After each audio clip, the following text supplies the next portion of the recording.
اعوذ باللہ من الشیطان الرجیم بسم اللہ الرحمن الرحیم۔ یہ روایت حضرت ابو بکر سے نقل ہوئی ہے اور ابو ہریرہ اس کو بیان کر رہے ہیں۔ حضرت ابو بکر کے خلافت کے آغاز ہی میں ایک مسئلہ پیدا ہو گیا تھا کہ کچھ قبائل نے زکوٰۃ دینے سے انکار کر دیا تھا۔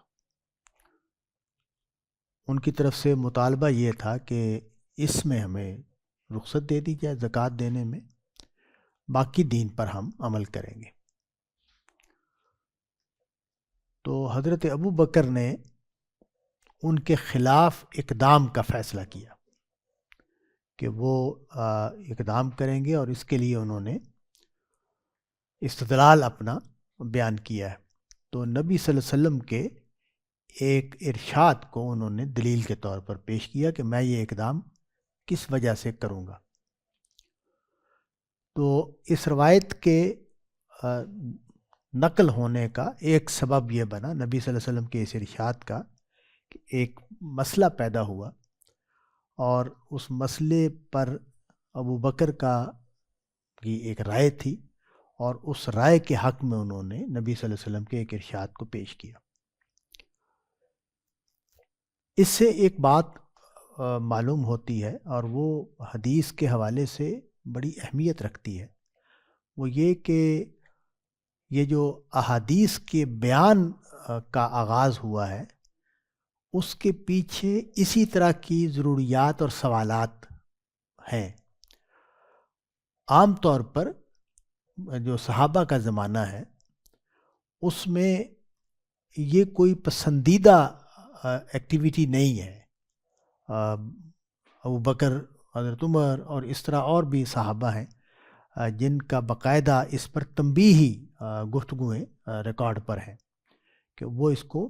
منع کرتے تھے کہ نبی صلی اللہ علیہ وسلم کی نسبت سے چیزیں نہ بیان کی جائیں۔ لیکن جب کوئی اس طرح کا مسئلہ پیدا ہوتا تھا، سوال پیدا ہوتا تھا کہ اس میں نبی صلی اللہ علیہ وسلم نے کیا کہا ہے، اگر قرآن مجید میں ہے تو ظاہر قرآن مجید کوٹ کیا جائے گا، اور اگر نبی صلی اللہ علیہ وسلم کا کوئی ارشاد ہے تو اس کو کوٹ کیا جائے گا۔ تو اس بہت سارے سوالات جو ہیں وہ پیدا ہوئے ہیں تابعین کے زمانے میں، تبع تابعین کے زمانے میں، تو جن کے جواب کی تلاش میں پھر صحابہ سے رابطہ کیا گیا، تو جن کو نبی صلی اللہ علیہ وسلم کی کوئی بات یاد تھی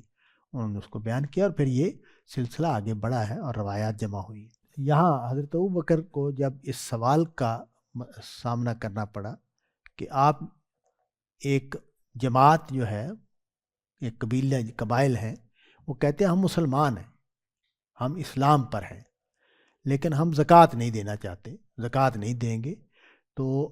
ان کے خلاف کیسے اقدام ہو سکتا ہے، ان کے خلاف جنگ کیسے کی، ان کے خلاف ہتھیار کیسے اٹھائے جا سکتے ہیں۔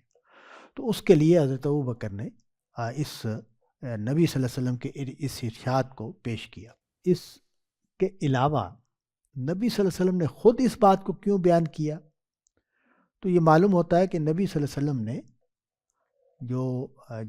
جہاد کا ایک دوسرا دور ہے، جہاد کے نبی صلی اللہ علیہ وسلم کے جو سیرت کا مطالعہ کریں تو دو لگتے ہیں ادوار۔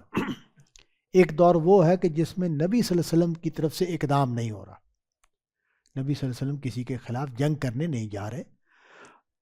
لوگوں نے ان کے خلاف جنگ کی ہے، مدینہ پر حملہ آور ہوئے ہیں آ کر،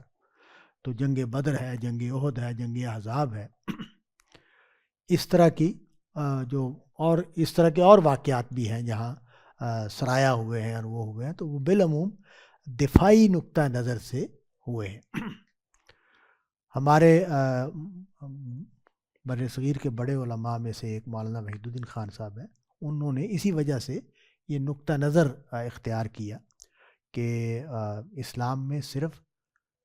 دفاعی جہاد ہے، اقدامی جہاد نہیں ہے۔ تو لیکن یہ جو روایت ہے یہ بتا رہی ہے کہ نبی صلی اللہ علیہ وسلم یہ کہہ رہے ہیں کہ مجھے حکم دیا گیا ہے قتال کا۔ تو یہ کب کہا نبی صلی اللہ علیہ وسلم نے، یہ بات کیوں کہی اور کس زمانے میں کہی؟ یہ بات ہمیں معلوم ہے کہ مدینہ میں آنے کے بعد جہاد پر گفتگو قرآن مجید میں شروع ہو گئی ہے۔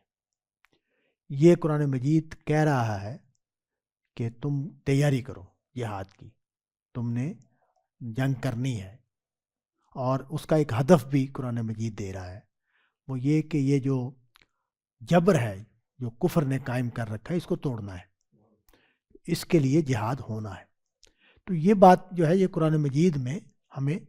مکی صورتوں میں تو نظر نہیں آ رہی، لیکن مدنی صورتوں میں یہ واضح طور پر نظر آ رہی ہے، اور ابتدائی صورتوں میں، یہ سورہ بقرہ ہے، اس میں بھی جہاد پر بات ہوئی ہے۔ تو یہ جو بات ہے کہ مجھے حکم دیا گیا ہے کہ میں قتال کروں، اور اس کے بعد جو نبی صلی اللہ علیہ وسلم نے اس کی شرائط بیان کی ہیں کہ میں کب تک جہاد کروں گا، تو اس سے یہ واضح ہو جاتا ہے کہ یہ نبی صلی اللہ علیہ وسلم کا یہ ارشاد سورہ توبہ کی حکم کے تحت ہے، یعنی نبی صلی اللہ علیہ وسلم نے اسی کو اپنے الفاظ میں بیان کیا۔ سورہ توبہ جو ہے وہ یہ اعلان کرتی ہے، یہاں سے بات شروع ہو رہی ہے کہ حج کے موقع پر اعلان کر دیا جائے گا کہ اب ہم اعلان جنگ کر رہے ہیں، جو شخص بھی عرب میں مسلمان نہیں ہے اس کو مار دیا جائے گا، اور اس اقدام سے بچنے کی ایک ہی صورت ہے کہ لوگ ایمان لائیں، کفر سے توبہ کریں، ایمان لائیں، اور نماز اور زکوٰۃ پر عمل شروع کریں۔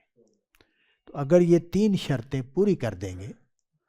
تو ان کے خلاف اقدام نہیں کیا جائے گا، ورنہ اقدام کیا جائے گا۔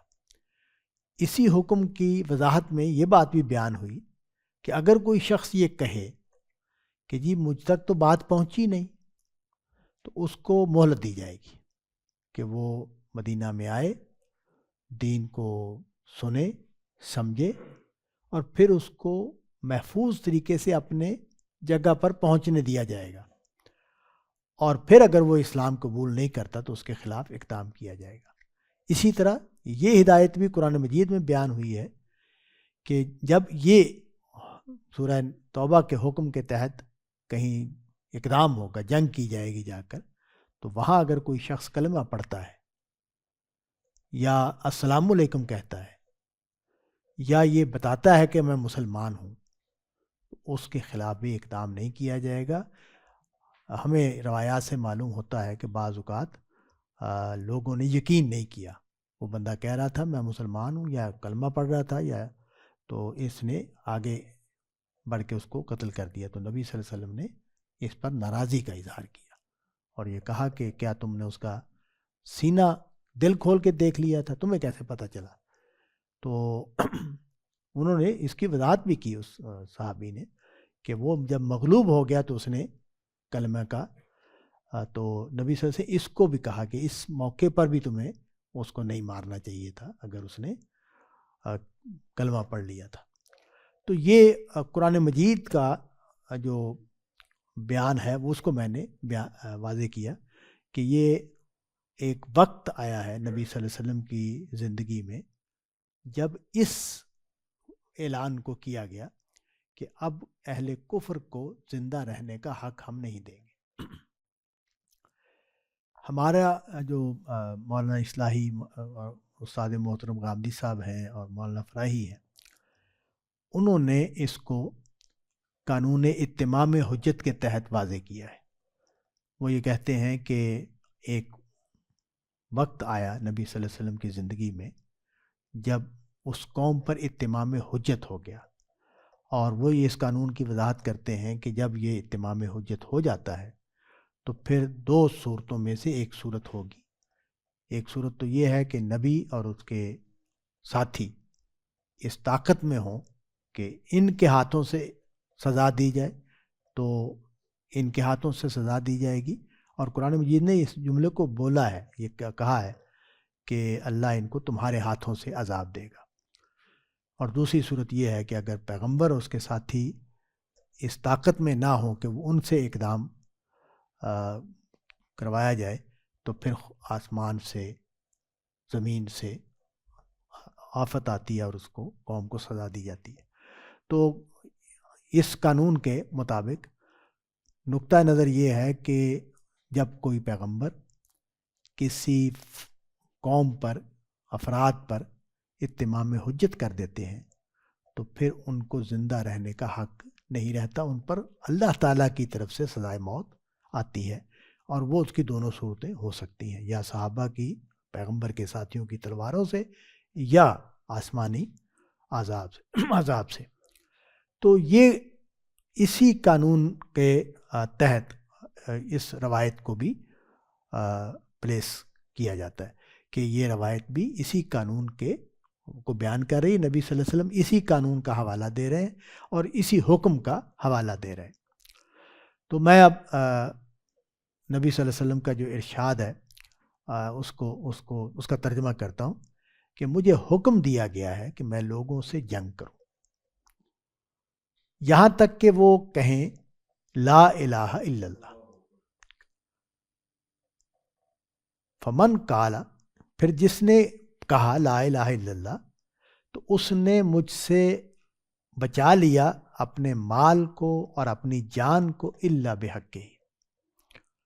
وحسابہ علی اللہ۔ یہ جو بات کہی کہ اس کا مال اور جان دونوں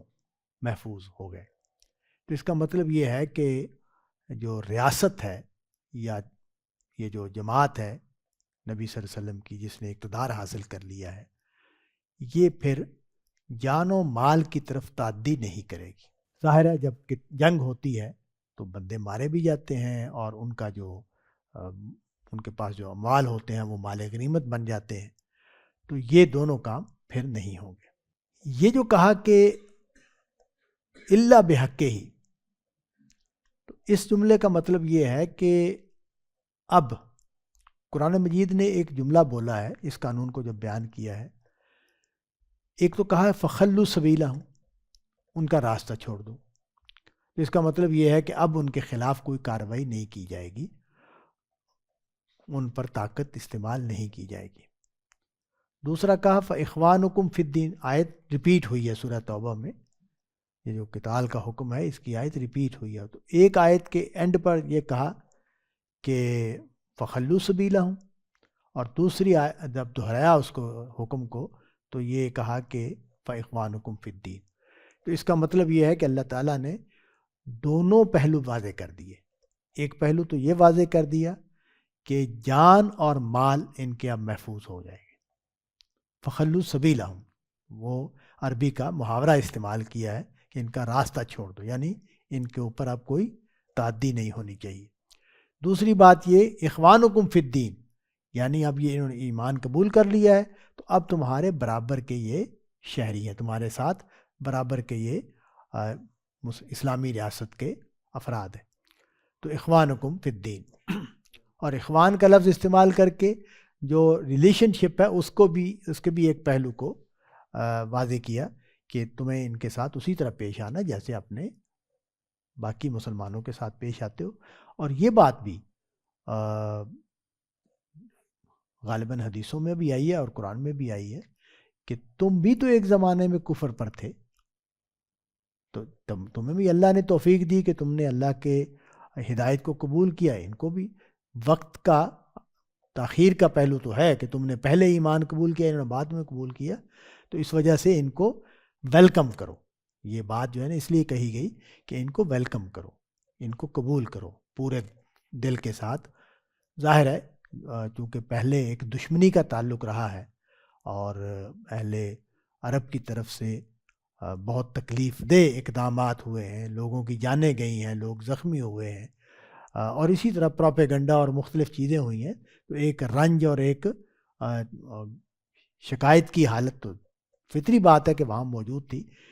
تو اسی سے اوپر اٹھنے کی تلقین کی گئی کہ تمہیں ان کو اپنے برابر سرابر اب ماننا ہے اور ماضی کو اس کو نظر انداز کرنا ہے۔ تو یہ لیکن نبی صلی اللہ علیہ وسلم نے کہا کہ الا بحقہ ہی، اس کا مطلب یہ ہے کہ نبی صلی اللہ علیہ وسلم اس بات کو واضح کر رہے ہیں کہ اب مسلمان ہو جانے کے بعد اور ریاست کا شہری بن جانے کے بعد ایک پرابلم ہو سکتی ہے وہ یہ کہ کوئی جرم ایسا کیا جائے جس کی سزا دینی پڑ جائے. تو اس صورت کو انہوں نے نبی صلی اللہ علیہ وسلم اس استثناء کو، اس ایکسیپشن کو الا بحق ہی کے لفظ سے بیان کر دیا کہ اب جو کفر کا جرم تھا وہ تو تمہارے اسلام قبول کرنے سے وہ ختم ہو گیا. اب وہ جو قانون ہے وہ تو تمہارے اوپر اپلائی نہیں ہوگا کہ جو ہمیں سورہ توبہ میں دیا گیا ہے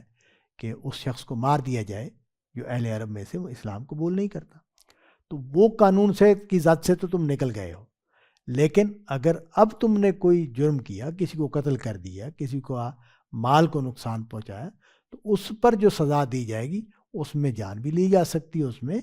سزا مال کے اوپر بھی سزا دی جا سکتی، مالی سزا بھی دی جا سکتی ہے، جسمانی سزا بھی دی جا سکتی ہے. تو اس کو بیان کر دی کہ الا بحق ہی. ایک جملہ نبی صلی اللہ علیہ وسلم نے اور بولا ہے، وہ یہ کہ حسابہ علی اللہ، اس شخص کا حساب اللہ پر ہے. اس کی وجہ یہ ہے کہ اور اس میں بڑی تلقین ہے ہمارے لیے بھی.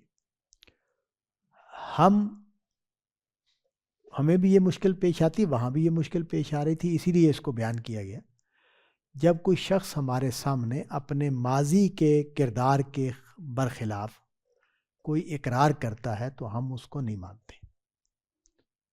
ہم اس کے ماضی کے کردار کی روشنی میں اس کے بارے میں یہ رائے بنا لیتے ہیں کہ یہ جھوٹ بول رہا ہے، یہ دھوکہ دینے کی کوشش کر رہا ہے، اس کا اصل کردار یہ ہے اور یہ یہی کرے گا، اور یہ اصل میں اب اپنی جان بچانے کے لیے یا اپنے آپ کو بہتر ثابت کرنے کے لیے، اعتراض سے نکلنے کے لیے اس طرح کی بات کر رہا ہے. اور یہ میں نے دیکھا ہے کہ ہمارے ہاں عام ہے، یعنی ہم اپنے علم کو اپلائی کرتے ہیں، ماضی کا علم جو ہمارا کسی فرد کے بارے میں ہوتا ہے، اور ہم اس امکان کو قبول کرنے میں بہت تردد کرتے ہیں کہ یہ شخص جس نے یہ کہا ہے کہ میں اب یہ نہیں کرتا، یا میں اب ایسا نہیں ہوں، یا میں یہ نہیں کروں گا، تو ہم یہ سمجھتے ہیں کہ یہ ٹھیک نہیں ہوگی بات، یہ اقرار محض لفظی اقرار ہے، اس کے پیچھے حقیقت نہیں ہے. وہاں بھی یہ مسئلہ پیش آ رہا تھا کیونکہ ایک لمبی کشمکش ہے جو 15-20 سالوں پر محیط ہے، جس میں طرح طرح کی طریقے سے دشمنیاں کی گئی ہیں. اور اب چونکہ مسلمانوں کے پاس طاقت آ گئی ہے اور وہ طاقت سے اقدامات کر رہے ہیں، اور ظاہر طاقت سے جب اقدامات کیے جاتے ہیں اور طاقت اس طرح کی پیدا ہو جاتی ہے کسی گروہ کے پاس، کسی نظام کے پاس، کہ اس کے خلاف اٹھنا ناممکن ہو جاتا ہے. تو ظاہر ہے اس صورت میں دو باتیں ہوں گی، اور دونوں کا امکان موجود ہے کہ جو لوگ مخالف ہیں، اصل میں دل سے مخالف ہیں، وہ اپنی جان بچانے کے لیے، اپنے مفادات کو بچانے کے لیے بظاہر اقرار کر لیں، بظاہر وہ جیسے وہاں ہو رہا تھا کہ مسلمان ہو جائے. تو اس کا امکان تھا کہ لوگ حقیقت میں ایمان قبول نہ کریں، حقیقت میں حق کو قبول نہ کریں، البتہ صرف اس وجہ سے مسلمان ہونے کا اعلان کر دیں کہ اس وقت جان بچانے کی اور کوئی صورت موجود نہیں. دوسرا امکان بھی ہے کہ وہ حقیقی طور پر اسلام کو قبول کریں. اس کی وجہ یہ ہے کہ یہ جو بات ہے کہ لوگ نبی صلی اللہ علیہ وسلم کے اقتدار کے بعد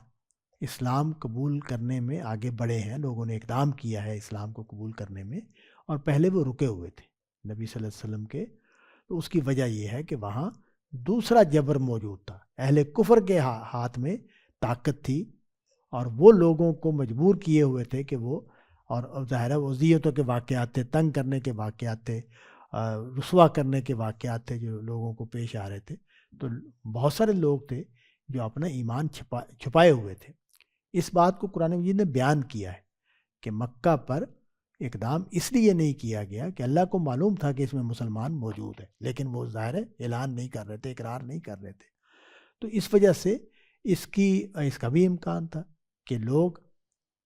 اب جب فضا کھل گئی ہے، حالات ٹھیک ہو گئے ہیں، اب اہل کفر کا جبر ختم ہو گیا ہے، تو جن لوگوں کے ہاں ایمان پیدا ہو چکا تھا وہ آگے بڑھیں اور آگے ایمان کو قبول کریں، اس کا اعلان کریں۔ تو یہ فیصلہ باہر سے نہیں ہو سکتا، یہ فیصلہ تو اللہ ہی کر سکتے ہیں کہ کسی شخص کا ایمان حقیقی ہے یا نہیں ہے۔ یہ ہم اگر کوئی کرائن سے فیصلہ کریں گے تو وہ غلط بھی ہو سکتا ہے، وہ ہمارا گمان ہے جو کچھ اشارات سے یا نشانیوں سے ہم کر رہے ہیں، لیکن ضروری نہیں ہے کہ وہ حقیقی ہو۔ تو اگرچہ یہ تو قتال اور جنگ کی بات ہے اور اس کے سیاق و سباق میں بات ہو رہی ہے، لیکن اس سے ایک اصولی بات ہمیں معلوم ہوتی ہے، وہ یہ کہ جن چیزوں کے بارے میں ہم یہ صلاحیت نہیں رکھتے کہ ان کو جان سکیں، کسی کے دل کی حالت کیا ہے، وہ دھوکہ دے رہا ہے، وہ فریب کر رہا ہے، وہ سچ بول رہا ہے، اس کو ہم ویریفائی کرنے کے ہمارے پاس کوئی ٹولز نہیں، اس لیے کہ اللہ تعالیٰ نے ہمیں یہ صلاحیت نہیں دی کہ ہم دوسرے کے دل کے اندر جھانک کر اس کے دل کی بات کو جان سکیں۔ ہمیں تو اس کے عمل ہی سے پتہ چلتا ہے، اور عمل ہی سے ہم فیصلے کر رہے ہوتے ہیں کہ اس کے عمل کی نوعیت کیا ہے۔ تو اس کو نبی صلی اللہ علیہ وسلم نے چونکہ یہ کہہ رہے ہیں کہ مجھے قتال کرنا ہے ان لوگوں کے خلاف، تو اب ظاہر لوگ ایمان قبول کریں گے، تو یہ سوال مقدر سوال تھا کہ کیا وہ لوگ بھی بچ جائیں گے کہ جو جھوٹا موٹا اسلام قبول کریں گے، جو حق کو اصل میں قبول نہیں کریں گے، صرف جان بچانے کے لیے مسلمان بنیں گے، تو کیا ان کی بھی جان بچ جائے گی؟ تو حضور نے فرمایا کہ ہاں بچ جائے گی۔ البتہ یہ بات کہ کیا وہ آخرت میں بھی مسلمان شمار ہوں گے؟ نہیں، حسابہم علی اللہ، آخرت میں معاملہ حقیقت پر ہونا ہے۔ اللہ تعالیٰ عالم الغیب ہے اور ان کو معلوم ہے کہ اس کے دل میں اصل کیا ہے، اصل میں اس کا دل کفر سے آلودہ ہے یا اسلام سے اس نے پاکیزگی حاصل کر لی، یہ اللہ کو معلوم ہے۔ تو قیامت کے دن تو فیصلہ حقیقت کی بنیاد پر ہونا ہے، دنیا میں فیصلہ ظاہر کی بنیاد پر ہونا ہے۔ اور یہ بات جو ہے اس کو سورہ حجرات میں ہمیں بھی کہا گیا کہ بھئی گمان نہ کرو، اور یہ تنبیہ کی کہ اکثر گمان گناہ ہوتے ہیں، اور ہمارا پرابلم یہ ہے کہ ہم اپنے گمانوں کو یقین بنا کر جیتے رہتے ہیں۔ ہم یہ کبھی اس تردد میں نہیں پڑتے کہ میرا جو خیال ہے کہ یہ نہیں ہے، بات اصل میں یہ ہے، اس خیال کو ویریفائی کرنے کے کیا ٹولز ہیں؟ تو اس لیے سورہ بنی اسرائیل میں اس بات کو مزید واضح کیا گیا کہ اس بات کے پیچھے نہیں پڑنا چاہیے جس کو تم نہیں جانتے، یعنی ہمیں وہی بات کہنی چاہیے جو یقینی ہے، جس کو ہم یقین کے ساتھ بیان کر سکتے ہیں۔ یہ بات ہمیں واضح رہنی چاہیے کہ جب ہم کسی شخص پر اس طرح کا کوئی الزام لگاتے ہیں کہ یہ اصل میں یہ ہے، تو یہ ایک ایسی بات ہے کہ جس کا بوجھ ہمارے اعمال نامے میں ہمارے اوپر ہے، ہم اس کے اب ذمہ دار ہیں، وہ ہمارا نقطہ نظر ہے جس کو ہم بیان کر رہے ہیں، اور اس شخص کو ہمارے اس نقطہ نظر کی وجہ سے جو نقصان پہنچے گا دنیا میں، اس کے ہم ذمہ دار ہیں۔ لوگ، اور خاص طور پر جو بڑے ذمہ دار لوگ ہوتے ہیں جن کی فالوئنگ ہوتی ہے، ان کو تو اس میں بہت زیادہ محتاط ہونا چاہیے۔ اس کی وجہ یہ ہے کہ وہ لوگوں کی رائے بننے کا سبب بنتے ہیں، لوگ ان کے اوپر اعتماد کر کے یقین کر لیتے ہیں کہ یہ بات واقعی اس طرح ہوئی ہے۔ تو اس وجہ سے اس کو بہت محتاط اس معاملے میں رہنا چاہیے۔ تو نبی صلی اللہ علیہ وسلم یہاں مسلمانوں کو یہ ہدایت کی کہ بھئی جو بندہ ایمان قبول کر لے گا اس کی جان اور اس کا مال محفوظ ہو جائے گا، اور وہ اسی صورت میں ہم اس کے خلاف کوئی کارروائی کریں گے اگر اس سے کوئی جرم کا ارتکاب ہوتا ہے، ورنہ ہم اس کے خلاف کوئی کارروائی نہیں کریں گے۔ باقی رہ گئی یہ بات کہ کوئی شخص جان بچانے کے لیے یا مال بچانے کے لیے اسلام کو قبول کر لے، تو اس سے وہ دنیا میں تو ہمارے ہاتھوں محفوظ رہے گا، لیکن اس کا یہ مطلب نہیں ہے کہ وہ قیامت والے دن بھی محفوظ ہے۔ اگر وہ جھوٹا ہے، اس نے دھوکہ دیا ہے مسلمانوں کو اور حقیقت میں وہ کفر پر تھا، تو قیامت والے دن اس کے ساتھ وہی معاملہ ہوگا جو کافروں کے ساتھ کیا جائے گا۔ اچھا، اس میں جو روایت ہے وہ جو قرآن مجید میں یہ بیان کیا گیا کہ زکوٰۃ اور نماز کا اہتمام کریں، تو حضرت ابوبکر نے اس میں دوسرے طرق سے معلوم ہوتا ہے کہ اس کو بھی بیان کیا، نبی صلی اللہ علیہ وسلم نے بھی اس کو بیان کیا اور ابوبکر نے بھی اس روایت کو اس طرح بیان کیا کہ وہ نماز پڑھیں اور زکوٰۃ دیں۔ تو اب یہ جو بات ہے کہ وہ نماز پڑھیں اور زکوٰۃ دیں، اس سے ابوبکر نے اپنا استدلال پیدا کیا ہے۔ وہ کہتے ہیں کہ اب ابوبکر کا میں بیان اس کا ترجمہ کر رہا ہوں کہ خدا کی قسم میں لازماً جنگ کروں گا ان کے ساتھ جس نے نماز اور زکوٰۃ میں فرق کیا۔ مطلب ان کا یہ ہے کہ دونوں چیزیں ایک ہی حیثیت رکھتی ہیں۔ جو مسلمان ہوا ہے اس نے نماز بھی پڑھنی ہے اور زکوٰۃ بھی دینی ہے، اسی شکل میں اس کا جان اور مال محفوظ ہوگا۔ اگر وہ ان میں فرق کرے گا، وہ کہتا ہے جی میں نماز تو پڑھنے کے لیے تیار ہوں، زکوٰۃ دینے کے لیے تیار نہیں ہوں، تو اس سے وہ اس کو جو حفاظت حاصل ہوئی ہے وہ حفاظت اس کو حاصل نہیں رہے گی۔ تو اس سے ایک بات معلوم ہوتی ہے، وہ یہ کہ حضرت ابوبکر رضی اللہ عنہ اس بات کو سمجھتے ہیں کہ جو قانون سورہ توبہ میں نازل ہوا تھا، جس کے تحت ہم نے اقدامات کیے اور لوگوں نے ایمان قبول کیا اور ان کو ہم نے مسلمان کی حیثیت سے اپنی ریاست کا شہری مانا، اگر ان میں سے کوئی اس معاملے میں انحراف کرے گا، یعنی تینوں جو باتیں ہیں، ایمان قبول کرنا، نماز پڑھنا اور زکوٰۃ دینا، تینوں بیک وقت مطلوب ہیں، ان میں کسی ایک چیز کو کم نہیں کیا جا سکتا، اور اگر کوئی کم کرے گا تو وہ واپس چلا جائے گا اس حالت میں جس میں امان ان پر نہیں تھی، یعنی اس کو مسلمان کے طور پر ہم ڈیل نہیں کریں گے، ہم ان کے خلاف اقدام کریں گے، کیونکہ یہ زکوٰۃ جو ہے یہ مال کا پر قائم کیا ہوا حق ہے۔ اور حضرت ابوبکر نے اس شدت کو بیان کرنے کے لیے کہا کہ اگر کوئی مجھے، اللہ کی قسم، اگر کوئی مجھے اکال بھی نہیں دے گا جو مجھے وہ پہلے دیتا تھا رسول اللہ صلی اللہ علیہ وسلم کے زمانے میں، تو میں جنگ کروں گا۔ اکال کا مطلب ہے اونٹ کو باندھنے کی رسی، یعنی انتہائی قلیل مقدار میں بھی اگر وہ زکوٰۃ دیتا تھا تو اس سے بھی وہ انکار کرے گا تو میں جنگ کروں گا۔ اچھا، اس پر ایک مسئلہ میں واضح کر دوں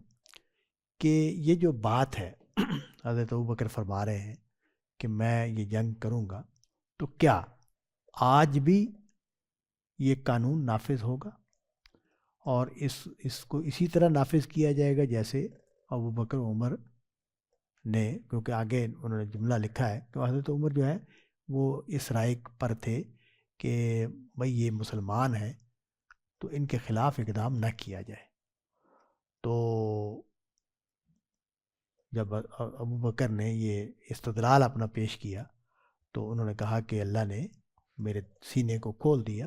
اور مجھے معلوم ہو گیا کہ یہ بات جو ابوبکر کہہ رہے ہیں یہ حق ہے۔ تو یہ جو بات ہے، اسلام اب ہماری جو، ویسے یہ علمی سوال ہے، عملاً ہماری جو اسٹیٹ ہے وہ اسلامی اسٹیٹ ہے ہی نہیں، سیکولر اسٹیٹ ہے، اور اس نے ہمارے ہاں جو قانون اس وقت نافذ ہے زکوٰۃ کے حوالے سے وہ یہ کہ لوگ چاہیں تو حکومت کو زکوٰۃ دے دیں، چاہیں تو خود ادا کر دیں، حکومت ان سے جبراً زکوٰۃ نہیں دے رہی۔ تو ظاہر ہے یہ سوال عملاً اس وقت پیدا ہوگا کہ جب کوئی ایسی ریاست وجود میں آئے گی کہ جو زکوٰۃ خود جمع کرنے کا قانون بنائے گی، اور پھر وہ اگر لوگ جیسے ٹیکسیشن میں ہوتا ہے، ٹیکسیشن میں ہمارے ہاں ریاست اسی طرح اقدام کرتی ہے کہ وہ سزا دیتی ہے اگر کوئی، اس نے ایک باقاعدہ قانون بنایا ہوا ہے کہ اگر کوئی ٹیکس نہیں دے گا تو اس کو یہ اور یہ سزا دی جائے گی۔ تو وہ سزا دینے کا قانون جو ہے وہ اس اعتبار سے تو نافذ ہوگا، لیکن ہمارے ملک میں اس وقت زکوٰۃ کے حوالے سے حکومت نے آزادی دے رکھی ہے، اپنے مرضی سے جو زکوٰۃ جیسے چاہے ادا کرنا چاہے وہ کر سکتا ہے، حکومت کو دینا چاہے حکومت کو دے دے، خود اپنے طور پر دینا چاہتا ہے اپنے طور پر دے۔ اور ہمیں معلوم ہے کہ ہمارا ایک مسلمانوں کا ایک گروہ یا جماعت جو ہے وہ اس زکوٰۃ کے قانون کی قائل نہیں ہے، تو وہ یہ کہہ کے بھی رخصت لے لیتے ہیں۔ تو یہ جو بات ہے کہ قتال ہوگا، اس کو میں نے بیان کیا کہ یہ قرآن مجید کے حکم کی نبی صلی اللہ علیہ وسلم نے وضاحت کی ہے، اور اس کے دوسرے پہلو چونکہ بیان کرنے پیش نظر تھے نبی صلی اللہ علیہ وسلم نے اس کو واضح کر دیا کہ ہمیں حکم تو دیا گیا ہے کہ ہم ایمان اور نماز اور زکوٰۃ کی شرط پر قتال کریں گے، لیکن اس کے ضمنی سوال دو بنتے تھے، اس کو نبی صلی اللہ علیہ وسلم واضح کیا، وہ یہ کہ بعد میں مسلمان ہونے کے بعد اگر کوئی جرم ہوگا تو اس پر کارروائی اس جرم کے اعتبار سے ہوگی، اور دوسری بات یہ کہ اگر کوئی جھوٹ موٹ کا اسلام قبول کرتا ہے تو اس کا معاملہ اللہ پر ہے، دنیا میں اس کو امان مل گئی ہے، دنیا میں وہ امان پر رہے گا، ہم خود نہیں طے کریں گے کہ اس کا ایمان سچا ہے یا جھوٹا ہے۔ تو اس میں سیرت کے حوالے سے بھی میں یہ عرض کروں کہ نبی صلی اللہ علیہ وسلم نے اس کو واضح کیا ہے کہ قرآن مجید کے حکم کا اطلاق کس صورت میں ہوگا، یعنی آپ صلی اللہ علیہ وسلم نے سورہ توبہ کے حکم کو سمجھا ہے اور اس کو مسلمانوں پر اس کی وضاحت کی ہے۔ دوسری بات یہ ہے کہ پھر حضرت ابوبکر رضی اللہ عنہ کے بارے میں بھی ہمیں اس روایت سے یہ معلوم ہوتا ہے کہ ان کو اس کا ادراک ہے کہ کس قانون کے تحت ہماری ریاست کا نظام وجود میں آیا ہے۔ وہ قانون یہ ہے کہ یہ رسول اللہ صلی اللہ علیہ وسلم کی حکومت ہے، اور رسول اللہ صلی اللہ علیہ وسلم کی حکومت نے لوگوں کو یہاں رہنے کا حق، جیتے رہنے کا حق اس شرط پر دیا تھا کہ وہ ایمان قبول کریں گے، نماز پڑھیں گے اور زکوٰۃ دیں گے، اور انہوں نے اس کو نافذ کیا۔ جب لوگوں نے زکوٰۃ دینے سے انکار کیا تو انہوں نے اس بات کو قبول نہیں کیا، ان کا کہ یہ تینوں شرطیں اسی طرح نافذ رہیں گی اور اس میں کوئی کمی بیشی نہیں ہوگی۔ وآخر دعوانا ان الحمد للہ رب العالمین۔ سادہ آپ نے ابھی اس میں کہا کہ جی ہماری ریاست جو ہے وہ جو ہے نا یہ اسلامی نہیں ہے وہ، پر یہ جو ہمارا اس ملک کا آئین ہے اس کو تو عام طور پہ یہی کہا جاتا ہے کہ یہ نا اسلامی ہے آئین، اور اس میں یہ درج ہے کہ کوئی بھی قانون جو ہے وہ خلاف یہ اسلام نہیں بنایا جائے گا، تو اس کا کیا جواب جی ہوگا؟ یہ مسلمانوں کی ریاست ہے، اور مسلمانوں کی ریاست جو ہے اس میں ظاہر ہے ان کا نقطہ نظر یہی ہونا چاہیے اور ہے کہ کوئی ایسا قانون نہیں بن سکتا ہمارے ہاں جو قرآن و سنت کے خلاف ہو۔ تو یہ اس کو بیان کرتے ہیں وہ، اور عمل کا آپ کو پتہ ہے کہ کیا صورتحال ہے۔ تو یہ پھر یہ محض ایک یعنی کاغذی کاروائی سے کہیں گے، کیونکہ عمل تو اس پہ مطلب عام طور پہ بہت نہیں، کم ہے شاید۔ میرا یہ خیال ہے کہ یہ اس طرح کی جو کمنٹ ہے اس کو نہیں دینا چاہیے۔ اس کی وجہ یہ ہے کہ جو مشکلات ہیں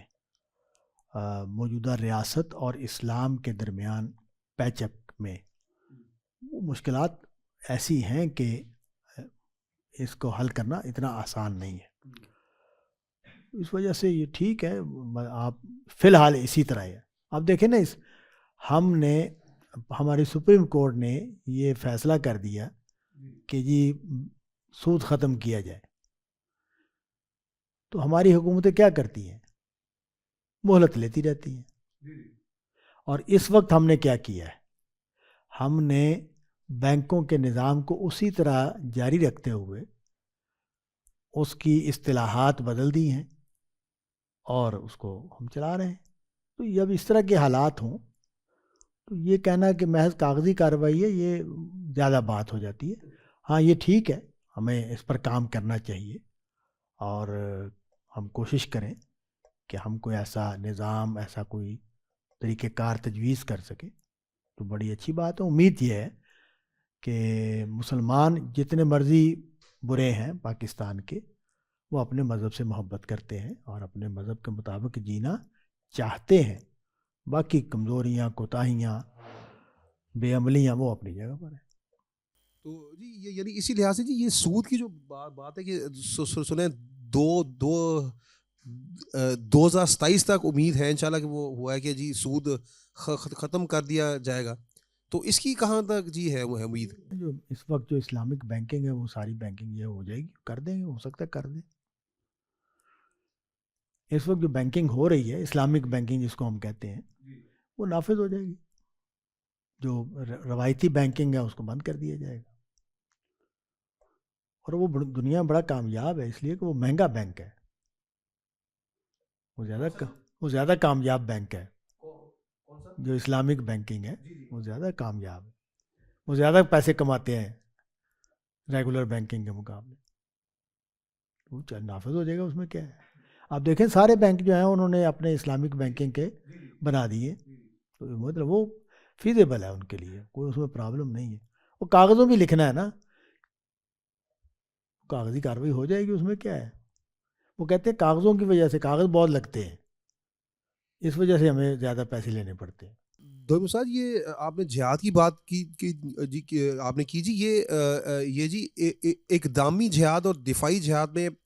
کیا فرق ہیں جی؟ اقدامی جہاد کا مطلب تو یہ ہے نا کہ ہم خود فیصلہ کرتے ہیں کہ ہم نے فلاں جگہ پہ جا کے حملہ کرنا ہے. لیکن دفاعی جہاد کا مطلب یہ کہ ہم نے کوئی فیصلہ نہیں کیا، دشمن فوجیں لے کر ہمارے اوپر چڑھایا ہے، تو یہ دفاعی جہاد ہو گیا. جب ہم کہیں جائیں گے حملہ کریں، جیسے نبی صلی اللہ علیہ وسلم تبوک میں گئے ہیں، آپ نے شام میں فوجیں بھیجی ہیں، تو وہ اقدام کیا ہے آپ نے خود فیصلہ کیا ہے کہ میں جنگ کروں گا وہاں. ایک ہے جنگ بدر ہوئی ہے، جنگ احد ہوئی ہے، تو یہ دفاع ہوا ہے، یہ دفاعی جہاد ہے. تو جی اس دور میں یعنی صرف دفاعی جہاد ہی ہے؟ نہیں، استاد محترم کی رائے بڑی مفصل ہے، انہوں نے اس پر پوری کتاب لکھی ہے. وہ یہ کہتے ہیں اور کہ نہیں اب بھی جہاد ہوگا اور ایک اقدامی جہاد بھی ہوگا، لیکن اس کا مقصد وہ نہیں ہوگا جو مقصد صحابہ کی جنگوں کا تھا. وہ مقصد نہیں ہوگا. ہم استیصال ظلم کے لیے جنگ کریں گے. کہیں کسی جگہ پر ریاستی جبر پیدا ہو گیا ہے یا کوئی بڑا گروہ ایسا پیدا ہو گیا ہے جو جنگ کرے گا، یا جیسے وہ سورہ حجرات میں کہ اگر دو مسلمان جماعتیں آپس میں لڑ پڑیں تو ان میں سے اگر کوئی زیادتی کر رہی ہو تو اس کے خلاف مسلمانوں کو اجتماعی نظام کو حکم دیا گیا کہ وہ جنگ کریں. تو جیسے ابھی ہمارے ہاں کچھ جیسے ڈاکوؤں کے وہ ہیں تو ظاہر ہے فوجی کارروائی کرنی پڑتی ہے. اس طرح کے امکانات پیدا ہو جاتے ہیں کہ جہاں. تو غامدی صاحب کا نقطہ نظر یہ ہے کہ اس میں ہم اقدام سے جنگ کریں گے لیکن وہ ظلم کے خاتمے کے لیے ہوگی. نہیں تو جو صحابہ کے دور میں جی تھا اس کا اس کے یعنی مقاصد کیا تھے جو اس دور میں تھے جو اقدامی جہاد؟ صحابہ نے دو طرح کی اقدامات کیے ہیں. اس میں تو زیادہ اقدامات نہیں کرنے پڑے. سورہ توبہ کے تحت لوگوں نے بالعموم اسلام قبول کیا ہے. 1 2 3 واقعات روایتوں میں معلوم ہوتا ہے کہ اس طرح کے ہوئے ہیں کہ کسی بستی پر جا کے. البتہ عرب سے باہر جو جنگیں ہوئی ہیں وہ تو اسی اصول پر ہوئی ہیں نا. وہ تو جا کے کہتے تھے کہ بھی ہم ایمان قبول کرو یا خراج دو ورنہ جنگ کے لیے تیار ہو جاؤ. تو وہ یہ جو جنگ ہے یہ غامدی صاحب کہتے ہیں کہ یہ جنگ اب ہم نہیں کریں گے. تو جی اس کی دلیل کیا ہے جی کہ مطلب اب یہ نہیں ہوگی جنگ؟ اس میں دلیل یہی جو میں نے بیان کیا نا کہ وہ کہتے ہیں کہ یہ اتمام حجت کے بعد ہوتی ہے یہ جنگ. اچھا اس کے بغیر نہیں ہو سکتی اور یہ رسول ہی کرتا ہے. رسول اور اس کے ساتھی ہی کرتے ہیں. یہ عام مسلمانوں کو کا اس جنگ سے کوئی تعلق نہیں. اچھا یعنی جی ان کے خیال میں اس دور کے ساتھ یہ ہے خاص بس صحابہ کے ساتھ خاص ہے. تو جی آپ نے زکوٰۃ کی بات کی. یہ زکوٰۃ جو ہے عام طور پہ اگر بینک میں جی ہم ہو نا اکاؤنٹ کھولا جائے تو اس میں بھی فارم ہوتا ہے, اس میں بھی زکوٰۃ کا ہوتا ہے. تو اس میں بھی ٹھیک ہے ہم اگر بینک کو اجازت دیں کہ ہمارے اکاؤنٹ سے سال کی سال کاٹ لے وہ زکوٰۃ جو ہے. بالکل ہماری زکوٰۃ ادا ہو جائے گی. بینک نے کاٹ لی ہماری زکوٰۃ ادا ہوگی. ہم نے اگر یہ فیصلہ کیا ہے کہ ہم حکومت کے بیت المال کو دینا چاہتے ہیں تو دے سکتے ہیں, ہم ادا ہو جائے گی ہماری زکوٰۃ. یہ بینک جو ہے یہ وہ شمار ہوگا یعنی بیت المال مال ہوگا. یہ بینک جب زکوٰۃ کاٹتا ہے تو وہ حکومت کو دے دیتا ہے, وہ اپنے پاس نہیں رکھتا, وہ حکومت کو دے دیتا ہے. اس محکمے کا نام بیت المال رکھا ضیاء الحق صاحب نے. تو یہ بیت المال میں چلی جاتی ہے, پھر وہ تقسیم کرتا ہے آگے ضرورت مندوں کو. اور تو اس میں چاہے وہ تقسیم آگے وہ یعنی منصفانہ ہو یا نہ, یعنی ہمارا فرض ادا ہو گیا زکوٰۃ کا جو ہے ہمارا فرض ادا ہو گیا دینے. البتہ یہ بات کہ بھئی وہاں کوئی کرپشن ہوتی ہے, کوئی گڑبڑ کی جاتی ہے تو اس پر ہمیں احتساب کرنا چاہیے, ان کے شکایت بھی کرنی چاہیے. لیکن یہ فرض ادا ہو گیا. اگر شکایت زیادہ ہو تو آپ یہ فیصلہ بھی کر سکتے ہیں کہ نہیں بھی میں نے بیت المال کو نہیں دینی, میں خود ہی میری زکوٰۃ میں خود ہی نکالوں گا اور میں خود ہی دوں گا ضرورت مندوں کو. تو یہ فیصلہ بھی آپ کر سکتے. اب ہماری حکومت نے آزادی دی ہوئی ہے نا, جب آزادی دی ہوئی ہے تو آپ جیسے چاہیں فیصلہ کریں. دونوں صورتوں میں زکوٰۃ ادا ہوگی. اور جی یہ بھی ٹھیک ہے بات کہ عام طور پہ سب سے زیادہ ثواب زکوٰۃ کا رمضان میں دینے کا ہے. نہیں, یہ ہمارا خیال ہے. یہ کوئی نبی صلی اللہ علیہ وسلم نے کوئی اس طرح کی بات نہیں کہی کہ وہ تو یہ ممکن ہی نہیں ہے ریاست کے لیے. تو یہ ممکن ہی نہیں ہوتا کہ وہ اس طرح کوئی کرے. تو نبی صلی اللہ علیہ وسلم کے ہاں تو ان کے بندے جاتے تھے, رکھے ہوئے تھے عامل, وہ جاتے تھے, وہ جا کے زکوٰۃ لیتے تھے. تو وہ اس ظاہر سال کے مختلف موقعوں پر مختلف علاقوں میں لوگ بھیجے جاتے ہوں گے, یا ریاست کے جو گورنر وغیرہ تھے وہ اپنے طریقے سے وہ بندوبست کرتے ہوں گے. تو وہ جو تاریخ طے کریں گے کہ بھی ہم فلاں تاریخ کو لینے کے لیے آ رہے ہیں. اس طرح کا وہاں کوئی نہیں ہے کہ رمضان میں. یہاں آپ چونکہ بہت زیادہ کمیونیکیشن اور حساب کتاب لینا, انفارم کرنا, انفارمیشن دینا یہ بہت تیز ہو گیا ہے. تو اب اس طرح کا اقدام بھی ہم کر سکتے ہیں کہ فلاں تاریخ کو لیں گے, وہ اس میں کوئی ایسی چیز نہیں. ہاں ہمارا چونکہ رمضان میں نبی صلی اللہ علیہ وسلم ویسے ارشاد فرمایا ہے کہ نماز کا اجر بھی بڑھ جاتا ہے, تو لوگ سمجھتے ہیں کہ بھی زکوٰۃ بھی اس میں. ضیاء الحق نے یہی قانون بنایا نا کہ یکم رمضان کو ہم زکوٰۃ کاٹیں گے. وہ ٹھیک ہے, وہ ہم کر سکتے ہیں, اس پر کوئی مسئلہ.